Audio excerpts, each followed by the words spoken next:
Bonjour et bienvenue sur Design et Collectivité. C'est le média, la chaîne YouTube et la plateforme de formation qui vous accompagne pour développer sereinement votre carrière en design et en innovation sociale. Enchantée, je suis Erika, designer social. J'aurai le plaisir de vous partager les 4 règles d'or pour animer un atelier de co-création.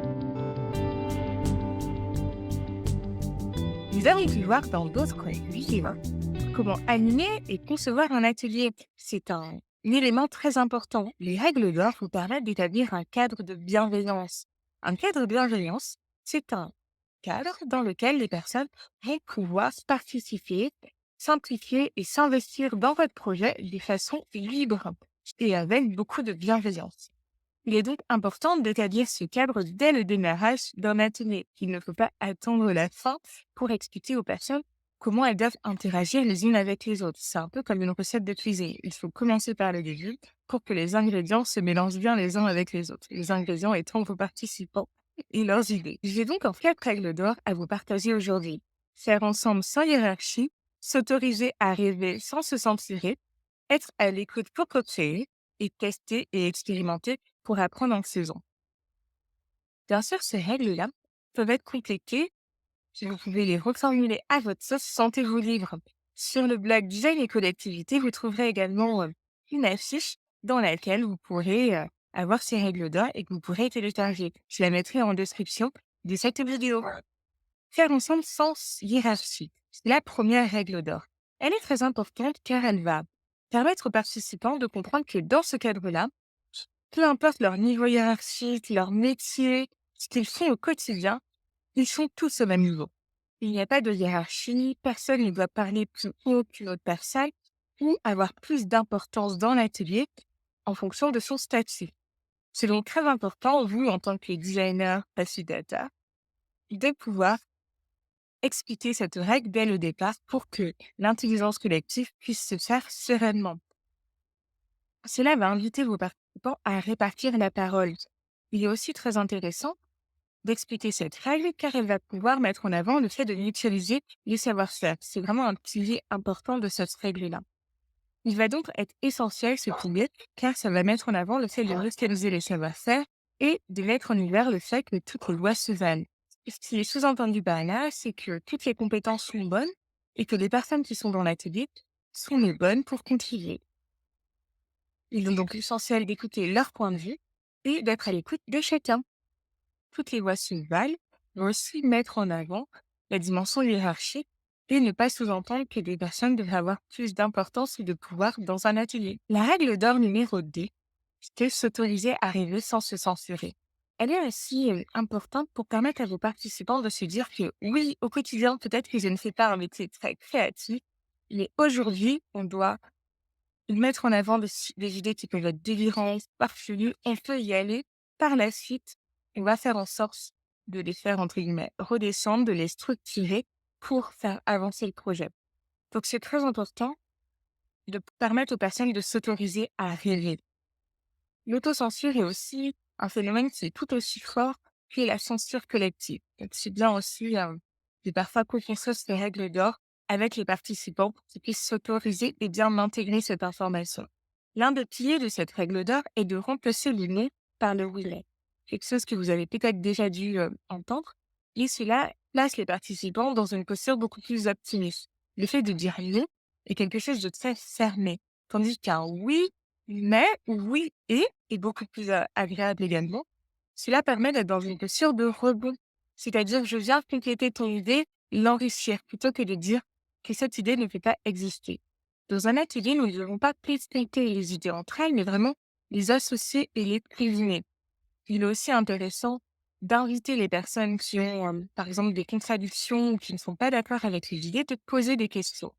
Car en posant des questions, c'est un mode contributif beaucoup plus intéressant que de dire non, ton idée est pas bonne.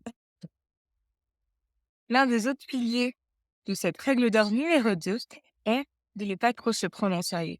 Un atelier, c'est un cadre qui est plaisant dans lequel on participe, on se fait plaisir. Il est donc important de ne pas être trop rigide, serré, mais vraiment de pouvoir contribuer de façon ludique et de sourire, de partager ce moment ensemble. C'est aussi un temps relationnel et convivial. La règle d'or numéro 3 va être d'être à l'écoute pour co-créer. Il est très essentiel dans un atelier de faire preuve d'écoute. Si tout le monde parle en même temps, on va pas arriver à grand chose. On parle aussi beaucoup d'écoute active, c'est-à-dire en fait d'inviter vos participants à vraiment écouter ce qui est dit plutôt que d'essayer de penser à au ménage qu'ils doivent faire, à leurs courses ou à je ne sais quoi d'autre, ou même à l'idée qu'ils veulent placer juste derrière pour vraiment contribuer de façon active et partagée. Il y a des petits exercices que je pourrais vous partager si ça vous intéresse, donc n'hésitez pas à laisser un commentaire qui permet de focaliser l'attention de vos participants pendant l'atelier pour qu'ils puissent être dans une posture d'écoute active. Ce concept d'écoute active a été développé par Carl Roger, qui invite les personnes à être attentifs aux pensées et aux émotions ressenties par les autres. On est vraiment dans l'intelligence émotionnelle. Cela va donc inviter d'oublier les idées préconçues, de se mettre dans une posture neutre et bienveillante, d'adapter une posture d'ouverture sur les autres, et ce qu'ils peuvent en fait partager, de manifester des signes d'intérêt, comme par exemple un opinant de la tête, ou en disant oui, c'est intéressant, donc de vraiment aussi pas garder pour toi le fait qu'une idée nous plaise, mais de le dire, de prendre le temps de laisser l'autre s'exprimer avant de réagir, pour ne pas le couper avant même qu'il ait fini. D'éviter aussi les questions qui sont trop fermées, qui invitent un oui ou un non, et qui vont clore par conséquent la discussion. D'aider l'autre à approfondir sa pensée. Si quelqu'un, par exemple, a du mal à expliquer son idée, on ne la coupe pas, on ne passe pas, on ne fait pas de sujet, mais on lui dit ah, peut-être que tu essaies de dire ça, ou moi j'ai compris ton idée de cette façon-là. On l'accompagne. Ne pas chercher aussi à interpréter les idées des autres. Donc, on peut reformuler en idée, mais bien sûr, il faut demander à la personne si on a bien compris. Et donc, ne pas intervenir un peu comme un vautour qui va, dès que quelqu'un va proposer une idée, la reformuler à sa sauce pour se l'approprier. C'est très désagréable pour autrui. Et bien sûr, se mettre dans une posture d'empathie, c'est très au cœur même du design. Il va être également intéressant d'adopter l'écriture soignée. Ça fait aussi partie du concept, en fait, d'être vraiment à l'écoute pour co-créer, dans le sens que si on écrit mal, en fait, pas de façon lisible, on va avoir du mal à partager des choses avec les autres et être relié par autrui.